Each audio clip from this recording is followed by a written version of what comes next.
And welcome back, Lines and Dashers, to the PFF Mock Draft Simulator Series. Today's edition, Arizona Cardinals. This is going to be a short intro because the Cardinals, in their offseason, they pretty much did nothing besides release a lot of their veteran players and then sign a couple of backups. They didn't make any impactful moves that would either affect the team or affect how they would draft. So we're just going to kind of skip over this and let's get into the video. Alrighty, so before we begin, I want to show you all my settings here in case if y'all ever want to get on here and start using it. Sorry, no, my right click is not working. There we go. So this is my settings right here. And before we get started, I'll be making two moves. One, I will be trading DeAndre Hopkins for a second round pick. I'm trying to decide between either the Giants or the Patriots. Let me know down below who you'd rather see him on. And then second, or probably the most important move I'll be doing slash draft strategy is trading down. And that's because the Cardinals have the most valuable pick here in this draft. Now, hear me out. I know obviously the first overall pick is the highest valued pick. I know. I get that. Here's what I'm thinking. The Panthers and the Texans are going to go QB no matter what. It's probably going to go CJ Stroud, Bryce Young. We could see a flip flop, but the Panthers seem to be very high on CJ Stroud, right? And so here's the thing: the Cardinals are the first team that are probably not going to take a quarterback. But what makes this pick so valuable is that they are sandwiched in between two teams in the Texans and the Colts that will take a quarterback. And there's going to be teams like maybe even the Seahawks, the Lions, the Raiders, the Titans that may want to trade up and get a quarterback and take him out from underneath Colts' legs. Now, there's also a chance to where teams like the Bears or the Falcons or even the Eagles or even the Steelers maybe will want to trade up and get a star defensive player in like Will Anderson or Jalen Carter or Devin Witherspoon or even Christian Gonzalez. There's so many options to go with this third overall pick that there could be a lot of teams throwing the bag at the Cardinals. And the Cardinals, the last like 5 years, they've had one of the worst drafting strategies ever. They have hardly ever hit on any of their first round picks or really any of their picks in general. A lot of the guys that they have on that team, besides Kyler Murray, have been free agents. A lot of them have been. They're not very good at growing hometown talent. But with having Jonathan Gannon, the new head coach, the defensive coordinator of the Eagles, coming in, the Eagles have drafted very well on that defensive end, and hopefully the more draft picks we get, the more we'll be able to hit. It's that philosophy of you take more shots, you're going to make more, right? That's what we're going to try and do here. Let's begin. So before we start, I'm just going to do the trade as if it's happening on draft night. I'm gonna go with the Patriots. What I'm thinking here is that with the AFC being very, very competitive and the Patriots they're not like finding their groove or anything. I think they're gonna try and give up a second round pick to get a star wide receiver. They did sign Juju Smith-Schuster, which honestly that was kind of unexpected.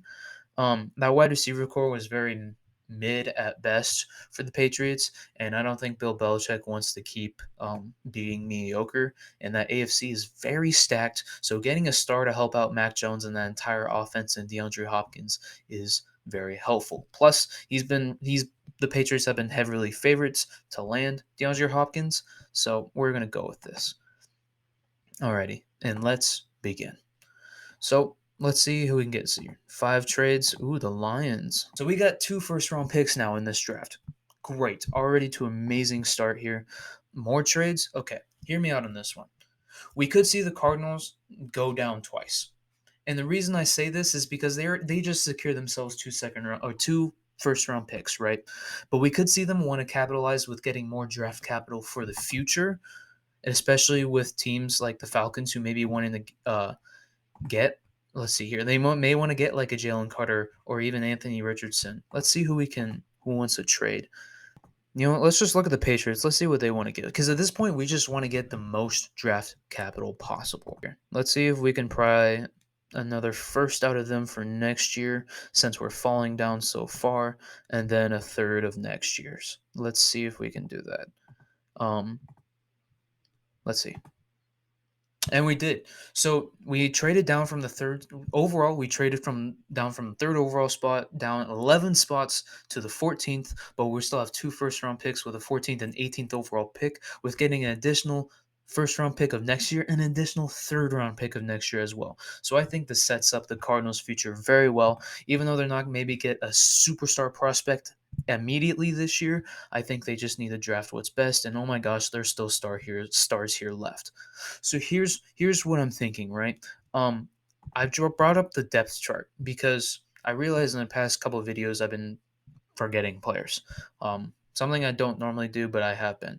And what I'm thinking here is that with DeAndre Hopkins being gone, they're going to have Marquise Brown and Rondale Moore and Zach Ertz as their weapons. But they may need to get a wide receiver one. Now, they do also need cornerback. And with the top cornerback prospect being available, God, they really need help anywhere. They really do. I'm going to go with best available here. With the defensive or the head coach now being a defensive coordinator, he may want to get his cornerback of the future. I think I'm going to go with Devin Witherspoon. So the wide receiver was taken, and then two wide receivers were taken. Alrighty, and then the tackle was taken. So I may have thought about going with tackle next, but if you look at this depth chart, look at those defensive tackles. Do you know who any of those guys are? No. And you know who's in here right now? Who's been compared to Aaron Donald? Aaron Donald 2.0? Clint Cansey, the undersized defensive tackle out of Pittsburgh. Sounds like Aaron Donald, exactly. And he's the second best defensive tackle in this draft, I believe. And getting him here, especially with the defensive coordinator who's now the head coach, I think he's going to want to try and build his defense of the future again in the first round. I mean, they need it. We're going to go with Cansey here. I will see y'all in a second. Alrighty, and we are back. I already know who I'm taking here. I think y'all obviously see who fell tremendously at this pick. I mean, if you look at the depth chart here, for the Cardinals, they have DJ Humphries, and they did sign Kelvin Beachum, but I don't think they should. I really don't think they should pass up on a guy with this dude's physicality. I mean, he has great grades, and this dude is 6'8" and 374 pounds. This man is a beast. This man is a beast. So they need help on that offensive line to protect Kyler Murray. We're going to take DeJuan Jones. Alrighty, and we are on the clock. I already know who I'm going with here. The Cardinals released Rodney Hudson, their 35-year-old center, this year, and they have not re-signed anybody to take up that position. And what they have here is a center just waiting for them to be picked, for a center waiting to be picked here. This guy has done very well, 6'3", 303, has he posted quality times, and then he's a second round pick projection. He has a good technical standpoint, and a lot of times, as it says even here, I've noticed in recent drafts that hardly any centers are drafted in their junior year, and especially at this young, at 21, 22 years old. A lot of these centers that are coming in are 23, 24. Like Tyler Linderbaum was 23. That's pretty good. And here's the thing. He's an Ohio State center. Ohio State centers have actually done very well in the NFL. I'm taking Wipler. Yeah. I'm taking Luke Wiper here. Alrighty, and we are back on the clock. Here's the thing. The Cardinals, they need an edge rusher. If you look, they lost J.J. Watt this last year due to retirement. And then, I mean, look at that. Their pass rushers are Jonathan Ledbetter and Mijah Sanders. Do any of y'all know who they are? No. Now, it's no disrespect to these guys, but I think that they could get a lot better players here in this draft. And there's two especially right here, but I'm going to pick Andre Carter here for one big reason. Now, this guy, they both have great grades, but here's the thing. At 6'6" and 256, this guy is massive, and he's very quick, and he's very good at pass rushing. And even though it even says that he's probably very small compared to the average pass rusher, especially at the 256 weight, and with him being so tall, the big reason is that he has training duties at the Army. And so, with him being out of the Army now and being able to solely focus on football, and the NFL is perfect for building guys who have been small and turning them into jacked motherfuckers, especially on the lines, especially in the trenches. And so, I would not be shocked if Andre Carter II turned into a huge mammoth of a man gaining maybe 20 pounds of muscle. I could really see that in probably the next 3 or 4 years. I could really see that. I'm taking Andre Carter II. I'll see y'all in a minute.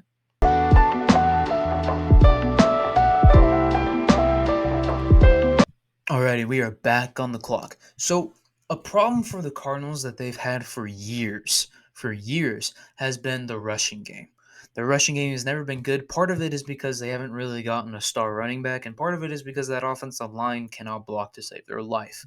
So, with us getting two offensive linemen early on, I think it's time to pair them with a running back. And now, yes, the Cardinals do have James Conner, and even though 2 years ago he had a 20 touchdown season, he did not do very well last year, and he only started coming into his true form about three-quarters of the way through, which you cannot afford in the NFL. Now, getting a young running back here would probably help him out a lot, especially with guys with grades such as these. I mean, 93 rushing grade, 92 zone grade. That's amazing. That is amazing. And this guy he's pretty solid at 5'10 and 209. Now here's the thing: he's obviously quick with his feet, and he's a two down back, not necessarily a three down back. He could potentially turn into that once he like toughens up a little bit. The only concerning thing, as I said over there, that I noticed was his lack of targets in the reception game. Now that could change in the NFL. We've seen running backs who have not been a great catch or pass catcher turn into great pass catchers like Aaron Jones. So I'm thinking that, you know what, worst comes to worst, they have James Conner as the passing back and then Dwayne McBride as the two down power back. So having a dynamic duo in the backfield would be great. Plus, James Conner is 27 years old, which is the beginning of the end of most running backs' primes. So investing into a running back this year in the third round would not be that bad of an idea. We're going to take Dwayne McBride. I'll see you on a second. Alrighty, we're on the clock here. So I'm trying to decide between Ronnie Hickman, the safety out of Ohio State, who did very well this year, having an almost 85 grade with almost an 89 coverage grade. Now a little bit inconsistent here as we've seen in the games, but this guy looks to be pretty good, especially at 6 foot. Now, and he's young at 21 and a half years old. But here's the thing. Um, the Cardinals, they could there that's the one position they can afford to wait on because they already have Buda Baker and their other safety who is it's Thompson. Jalen Thompson, he's not that bad. And then Isaiah Simmons, their pick from a few years ago, he plays safety sometimes and he actually does all right. So safety is like the only position that it's kind of safe on this Cardinals roster. But what they do need is edge rusher. As I said before, in the same philosophy with drafting Andre Carter, these pass rushers are not going to do it. And some of the best defenses are built on great pass rushing. And so this guy has had consistent good grades throughout his career. He has his very best year, having 11 sacks, 15 hits, and 33 hurries. That is very good. Having a 90 pass rush grade, did pretty well, especially in a conference that has Florida State, Pitt, and then Clemson, and then even Kentucky and NC State. That's a pretty good division. That's not the power. It's not I mean, it's not the SEC. It's not the SEC. But I mean, he is a bit undersized. But here's the thing: he is pretty fast. He is pretty fast, and he can be able to slide under people. This guy's one of the best edge rushers left, especially in these later rounds. I'm going to take Yasir Abdullah. I will see you all in a minute.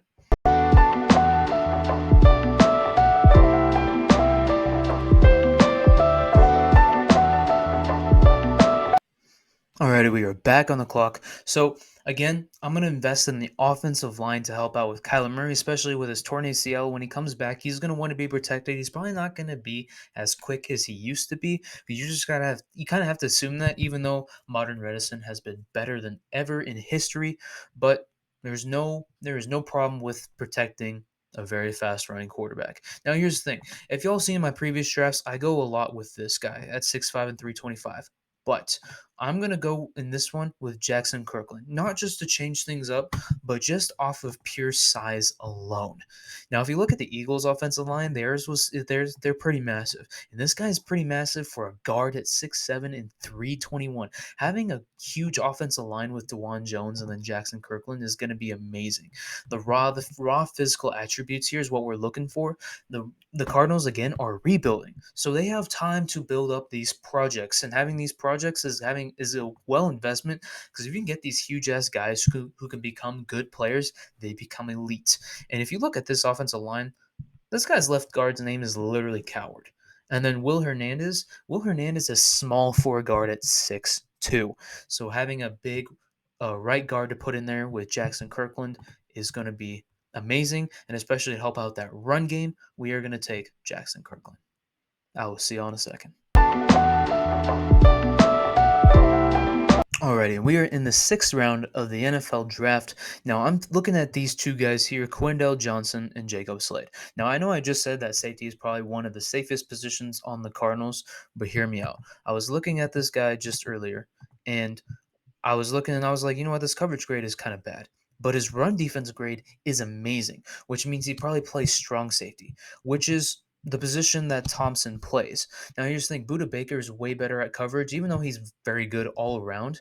Buda Baker is better at coverage. So not only do they not need this guy to have a coverage grade, they just need somebody to help out that run defense.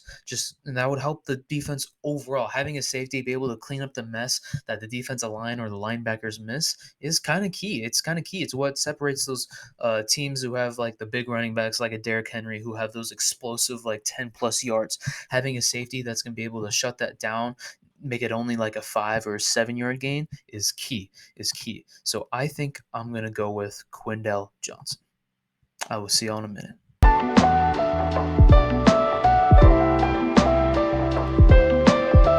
We have our last pick of the NFL draft here. I'm thinking of wide receiver just because they lost DeAndre Hopkins. And even though they do have Rondale Moore and Marquise Brown, I think they should just invest in wide receiver no matter what.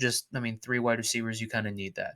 So what I'm thinking here is that a lot of these late round picks are huge, with Thompson being 6'5" at 216, and then Matt Landers being 6'4" at 200 pounds. Those are great, especially since the wide receivers on the Cardinals right now are on the smaller end, especially in Rondale Moore being 5'8", and then Marquise Brown being like 5'10", 6 foot, and still small in weight. But here's the thing. Y'all know that I'm a Packers fan, as if you couldn't read the room. But as a Packers fan, especially Packers fans know this, that our draft strategy for wide receivers the last like 4 years has been drafting these big old wide receivers. We only have three wide receivers to really show it. One being Christian Watson, and he just had his rookie year, so I'm not gonna really count him. So I guess really we only have two. One being Alan Lazard, and then Marquez Valdes-Scantling. Both those guys, I believe, are good wide receivers, but they have specific roles, and they're better as wide receiver threes than they are at wide receiver twos.